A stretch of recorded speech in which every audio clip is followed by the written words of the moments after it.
매일 성경 묵상을 돕는 해설 가이드입니다. 안녕하세요. 묵상 코치입니다. 함께 읽고 나눌 말씀은 누가복음 14장 1절에서 14절까지 말씀입니다.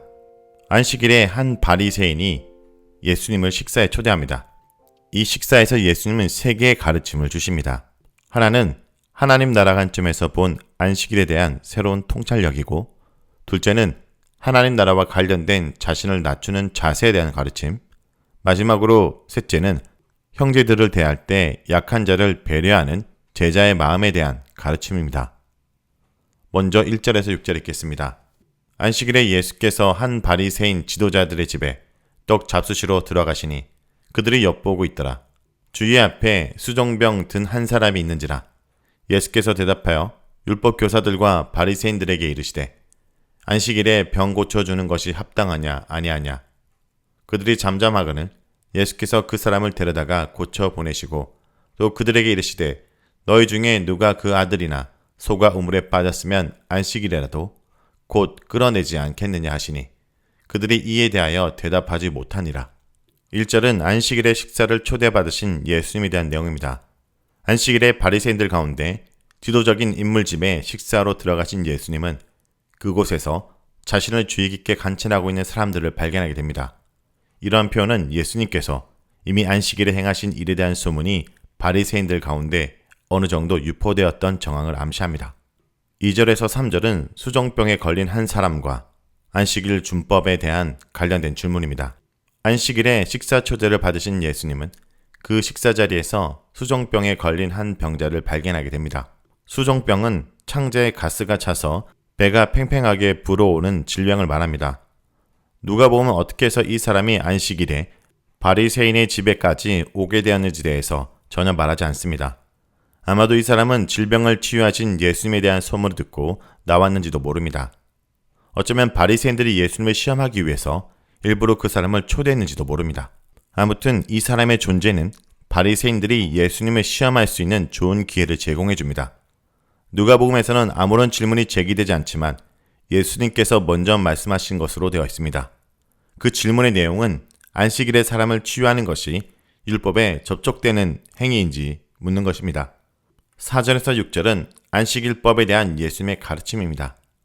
너희 가운데 누가 아들이나 양의 우물에 빠진다면 즉시 그것을 안식일에 건져내지 않겠느냐 라는 예수님의 수사학적 질문은 일반적으로 예란한 대답을 기대한 질문입니다. 그러나 우리는 예수님 당시 대부분 유대인들이 이 질문에 쉽사리 동의했을 것이라고 생각해서는 안 됩니다. 적어도 쿰란 문서 가운데 다마스커스 문서는 명시적으로 예수님께서 제기한 질문에 대해 반대 의사를 분명히 하고 있습니다. 그들은 안식일에 웅덩이로부터 동물을 구해내는 일체 행위를 구체적으로 금했습니다. 그러나 이 행위와 관련된 바리새인들과 서기관들의 율법 이해는 쿰란의 멤버들에 비해서 더 간대했을 것 같습니다. 적어도 예수님과 더불어 이야기하고 있는 바리새인들과 서기관들은 이러한 부분에 관해서 예수님의 율법 이해와 흡사한 전제를 가지고 있었던 것 같습니다. 다만 그들은 자신들의 자식이나 재산인 동물이 우물에 빠졌으면 건져내려고 시도했지만 질병에 걸려 고생하는 동료에 대해서는 그 시각으로 바라보지 못했던 것입니다. 바로 이 부분을 예수님께서 지적하시는 것입니다. 그렇기 때문에 6절에 제시하고 있는 것처럼 그들은 예수님의 수사학적 질문에 아무런 대답도 하지 못했던 것으로 보입니다. 이 단락은 짐승들이 안식일에도 도움을 필요로 하는 것처럼 어려움에 처한 사람들도 안식이라 할지라도 마땅히 도움을 받을 수 있음을 말하고 있습니다. 확실히 이러한 예수님의 율법 이해는 전반적으로 당대의 엄격한 율법 이해에 비추어 볼 때 상당히 파격적인 편입니다. 마태복음 12장에 따르면 이러한 예수님의 급진적인 율법 이해가 예수님을 제거하려는 음모에 적지 않게 영향을 미친 것으로 보입니다. 다음은 7절에서 11절 읽겠습니다. 청함을 받은 사람이 높은 자리 택함을 보시고 그들에게 비유로 말씀하여 이르시되 내가 누구에게나 혼인잔치에 청함을 받았을 때 높은 자리에 앉지 말라. 그렇지 않으면 너보다 더 높은 사람이 청함을 받은 경우에 너와 그를 청한 자가 와서 너더러 이 사람에게 자리를 내주라 하리니 그때 내가 부끄러워 끝자리로 가게 되리라. 청함을 받았을 때 차라리 가서 끝자리에 앉아라. 그러면 너를 청한 자가 와서 너더러 버치어 올라 앉으라 하리니 그때에라야 함께 앉은 모든 사람 앞에서 영광이 있으리라. 무릇 자기를 높이는 자는 낮아지고 자기를 낮추는 자는 높아지리라. 7절은 제자도에 대한 가르침입니다. 다시금 장면은 1절과 마찬가지로 식사 초대 자리입니다. 예수님께서는 이 식사 자리에서 상석을 선택하고 있는 사람들을 목격하게 됩니다. 예수님은 1절에서 6절까지 안식일에 관해서 하나님 나라 관점에서 가르침을 제시하고 이제 주제를 하나님 나라의 제자도와 관련된 것으로 전이시킵니다. 바리새인의 집에서 진행되는 식사 자리에서 청함을 받은 자들이 그 식사 자리의 상석을 차지하려고 벌이는 모종의 신경전이 그 배경으로 작용하고 있습니다. 누가복음은 그들이 식사 자리를 차지하려는 행위를 미완료 형태로 제시합니다. 이것은 그러한 행위가 지속적인 것이었다라는 것을 제공합니다. 이러한 상황을 감지하신 예수님은 사람들에게 하나님 나라 제자도에 관해서 가르침을 제공할 기회를 삼으십니다. 8절에서 10절은 비유를 통한 교훈입니다. 예수님께서는 당시 유대인들의 식사 문화 속에서 일상적으로 발생할 수 있는 장면 하나를 구체적인 예를 들어서 비유로 제시하십니다. 이 장면은 일상적인 식사 초대의 경우가 아니라 결혼식 잔치임을 분명하게 제시되어 있습니다. 초대받은 사람들 가운데 상석에 앉으려는 태도는 일반적인 것입니다. 그런데 예수님께서는 이러한 태도가 종종 야기할 수 있는 부끄러운 상황을 염두에 두고 가르침을 제시하십니다. 상석에 앉았는데 그보다 신분이 더 높은 사람이 올 경우 그 자리는 다른 사람에게 주어지고 상석에 앉았던 사람이 부끄러움을 당하는 예입니다. 이러한 상황에서 도리어 낮은 자리에 앉는 것이 지혜로운 태도임을 분명히 밝히십니다. 11절은 보상에 관한 종말론적인 약속입니다. 자기 자신을 높이는 사람들은 낮아질 것이고 자기를 낮추는 사람은 높아질 것입니다. 11절은 10절에 스스로 낮아짐을 권하는 것에 대한 이유를 제시하면서 동시에 7절에서 10절까지 비유적 가르침을 정리하는 역할을 합니다.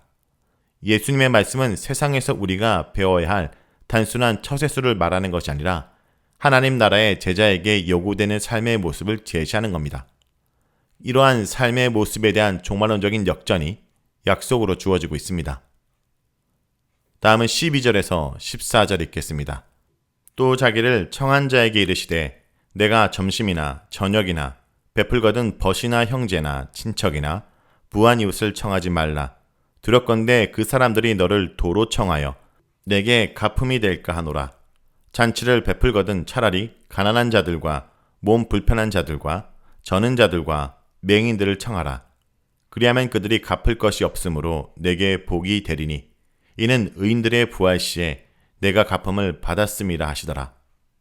12절에서 13절은 제자도에 대한 또 다른 가르침입니다. 예수님을 초대한 자에게도 말씀하십니다. 이 구절은 1절과 7절과 적절히 연결되고 있습니다. 이 모든 가르침은 예수님을 초대한 바리새인 가운데 유력한 자의 초대로 인해서 발생되었습니다. 1절에서 6절에 예수님은 수종병자를 통해서 안식일에 대한 하나님 나라의 새로운 해석적 통찰력을 제공하셨고 7절에서 11절에서는 높은 자리를 차지하려는 사람들에게 하나님 나라 제자도의 삶의 방식, 즉 자신을 낮추는 삶의 모습을 가르치셨습니다. 이제 12절에서 14절에서 예수님은 하나님 나라 제자에게 요구되는 또 다른 삶의 방식에 대해서 가르치십니다.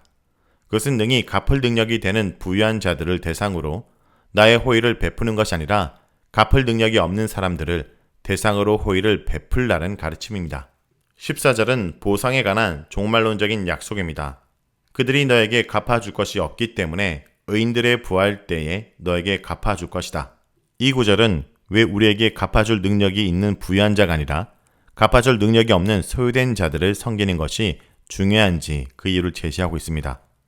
그 이유는 그들이 갚아줄 능력이 없기 때문에 하나님이 의인들이 부활 때 갚아줄 것이기 때문입니다. 자, 여기까지가 누가복음 14장 1절에서 14절까지 말씀입니다.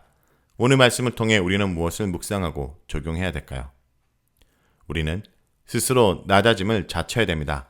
예수님은 잔치에 초대받았을 때 끝자리에 앉아 있다가 주인에 의해 앞자리로 올라서는 영광을 누리라고 말씀하십니다.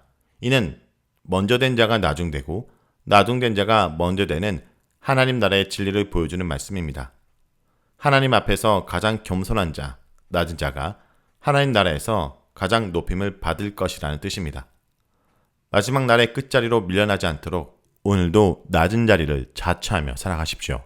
무엇보다 낮은 자리를 지향하며 살아가는 삶은 내 몫을 챙기는 자가 아니라 다른 이의 몫을 챙겨주는 자입니다. 성도 여러분, 오늘도 섬기는 자로, 낮아지는 예수님의 제자로 살아가길 간절히 기도드립니다.